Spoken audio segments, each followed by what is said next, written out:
Pagi, Bu. Oke, dirapiin dulu meja kursinya. Kalau ada sampah dibuang.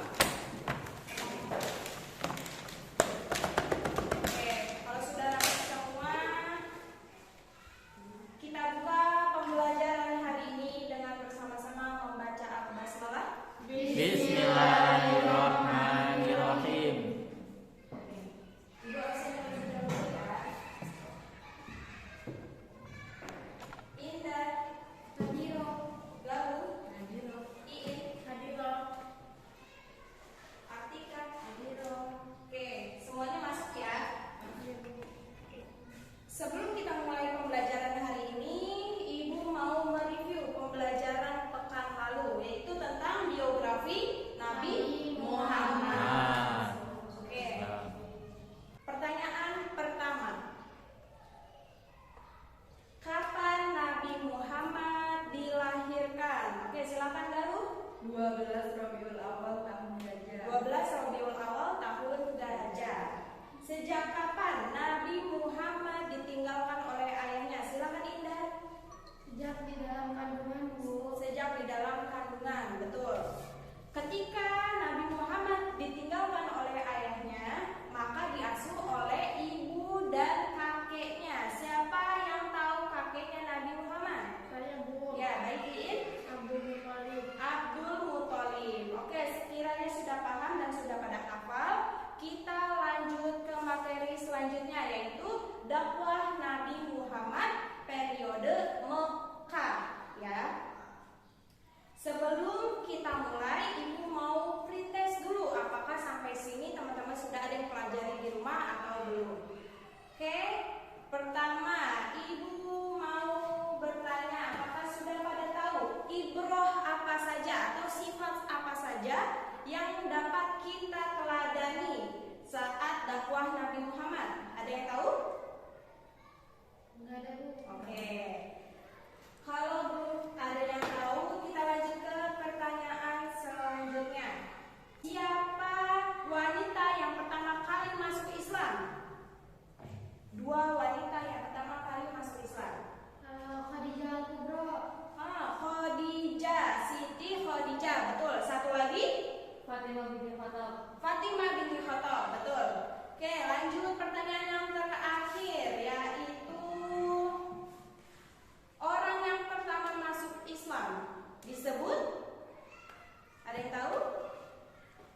Oke, kalau tidak ada yang tahu, maka tujuan pembelajaran hari ini agar kalian bisa menceritakan ulang kisah dakwah Nabi Muhammad ketika di Mekah dan dapat mendeskripsikan bagaimana strategi Nabi Muhammad berdakwah di Mekah. Itu tujuan pembelajaran kita hari ini. Oke. Sebelum Ibu mulai, Ibu ingin membagi kalian menjadi 3 kelompok. Baris pertama kelompok 1, baris kedua kelompok 2, dan baris ketiga kelompok 3. Masing-masing baris ketika Ibu menjelaskan disimak dan membuat resum. Di buku tulis dicatat 1 kelompok 1 resum. Kemudian Ibu tunjuk nanti untuk maju ke depan membacakan resum yang telah kalian buat. Paham? Paham, Bu. Oke. Disimak baik-baik. Ibu akan menjelaskan tentang dakwah Nabi Muhammad pada periode Mekah. Di Mekah itu sebelum adanya Nabi Muhammad berdakwah diduduki oleh orang jahiliyah, ya. Orang-orang jahiliyah menyembah berhala atau menyembah patung seperti pada gambar ini. Kemudian lanjut, orang jahiliyah itu biasanya menyembah berhala, kemudian skeptis. Apa itu skeptis? Ada yang tahu? Enggak. Ya, orang yang tidak percaya akan sesuatu hal yang baru. Skeptis, yang hanya percaya pada ajaran nenek moyang. Kemudian orang jahiliyah itu suka mabuk-mabukan, membunuh bayi perempuan. Kenapa membunuh bayi perempuan? Karena menurut mereka bayi perempuan itu sesuatu yang hina dan dapat mempersulit rezeki mereka. Maka ketika ada bayi perempuan lahir, maka dibunuhlah oleh orang jahiliyah. Kemudian berzina secara terang-terangan dan merampok. Itulah kebiasaan orang jahiliyah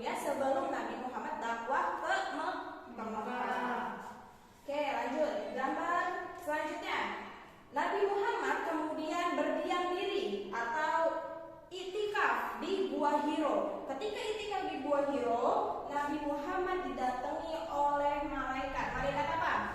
Jibril. Malaikat Jibril. Dan dari situlah wahyu pertama itu turun, yaitu surat Al-Alaq ayat 1 sampai 5. Dan setelah itulah dakwah Nabi muncul atau dakwah Nabi mulai. Oke, lanjut. Ketika dakwah Nabi sudah mulai, tapi Nabi Muhammad masih berdakwah secara sembunyi-sembunyi selama 3 tahun.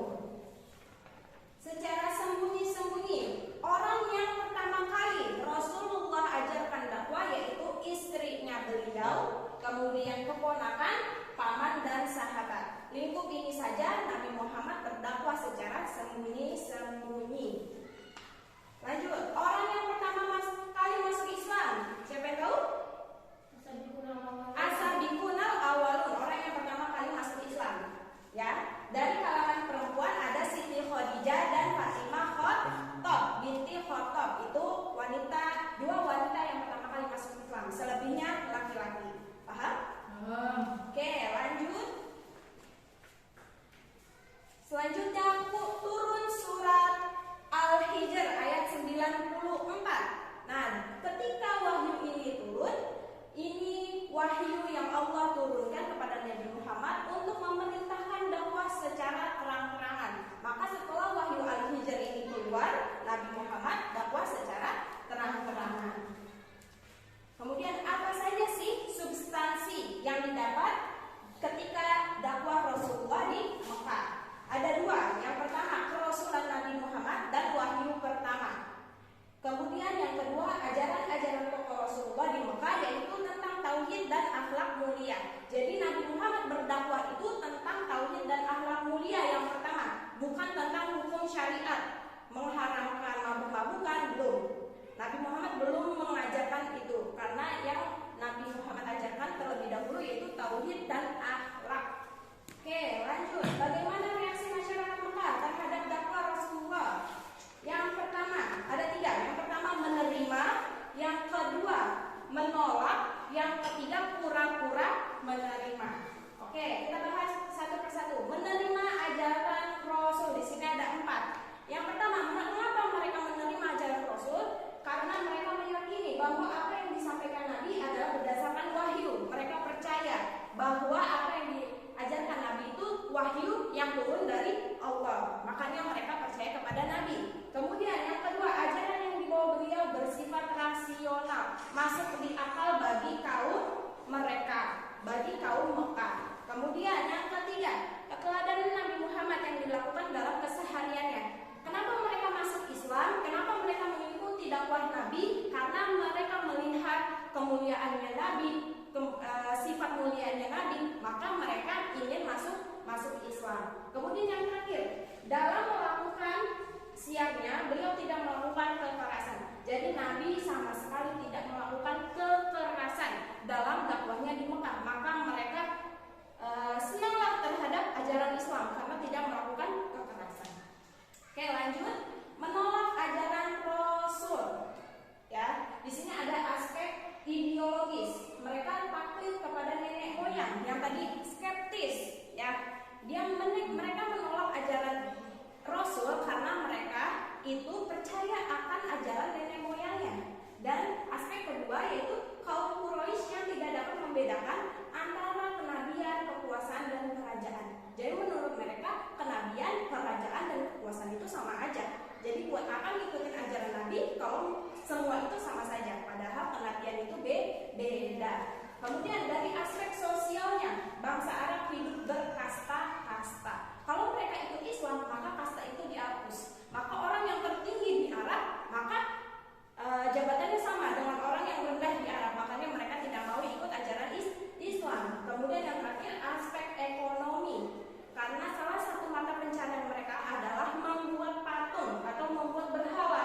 Sedangkan di Islam patung dan berhala itu diharamkan. Kalau mereka masuk Islam, maka apa mata pencarian mereka? Maka dari itu mereka itu tidak mau menerima atau mengikuti ajaran Rasul.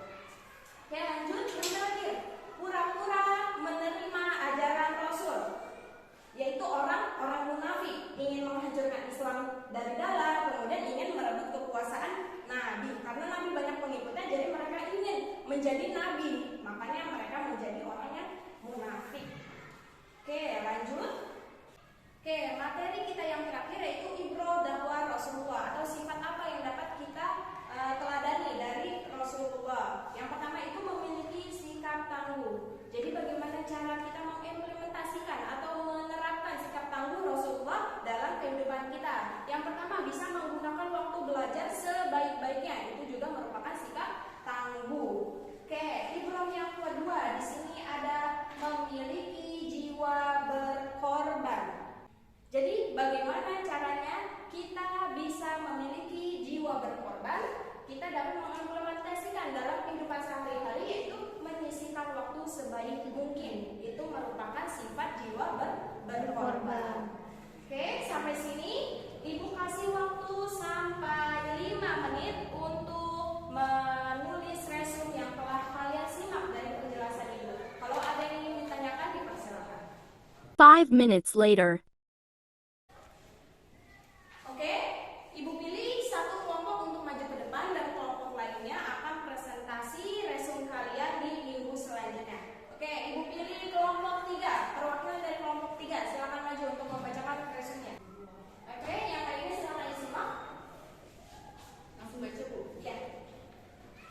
Kepercayaan tentang keesaan Allah dengan menghindari segala macam kemusyrikan dan penyembahan berhala. Kemudian, dakwah juga ditujukan kepada kepercayaan tentang kebangkitan manusia setelah kematiannya guna memperoleh balasan dan ganjaran atas amal perbuatannya selama hidup. Dua hal yang menjadi fokus ajaran Nabi Muhammad SAW yang dibarengi dengan ajakan berbudi pekerti luhur, yaitu antara lain dalam membantu kaum yang lemah. Namun demikian, meski dakwah Nabi yang dibarengi amal luhur itu telah dilakukan selama 13 tahun di Mekah, kaum musyrik enggan menyambut ajaran Nabi. Berbagai dalil pun mereka mengungkapkan yang semuanya dijelaskan keraguannya oleh Nabi melalui bimbingan ayat-ayat Al-Quran. Oke, baik. Terima kasih teman-teman. Silakan duduk kembali. Oke, terima kasih untuk kelompok 3, terutama Galuh. Kita beri close untuk kelompok 3. Baik, kelompok yang lain boleh dikumpulkan resumenya nanti ke depan dan dipresentasikan atau dibacakan minggu depan ya. Baik, Bu. Sampai sini ada yang ingin ditanyakan? Jika tidak, maka Ibu akan bertanya. Nggak ada, Bu. Oke. Ibu akan bertanya, siapakah wanita yang pertama kali masuk Islam? Saya, Bu. Oke, listing. Siti Khadijah dan Fatimah binti Khattab. Nah, Siti Khadijah dan Fatimah binti Khattab. Oke, lanjut pertanyaan kedua. Apa saja ibroh yang dapat kita teladani dari dakwah Nabi Muhammad? Saya kan bisa jawab. Saya, Bu, Ya. sikap tangguh sama berkorban. Sikap tangguh dan Rela berkorban. berkorban atau bertanggung jawab. Boleh. Oke, sampai sini sudah paham semuanya? Insya Allah paham, Bu. Oke, paham ya. Oke, silakan dibuka bukunya halaman 310. Ya, di situ ada bagian A, pilihan ganda. Silakan dikerjakan nomor 1 sampai 10 dan dikumpulkan minggu depan. Sekaligus presentasi kelompok yang belum maju tadi. Baik, Bu. Oke, jangan lupa ditandain ya. Setelah ini kalau belajar apa? Akidah akhlak.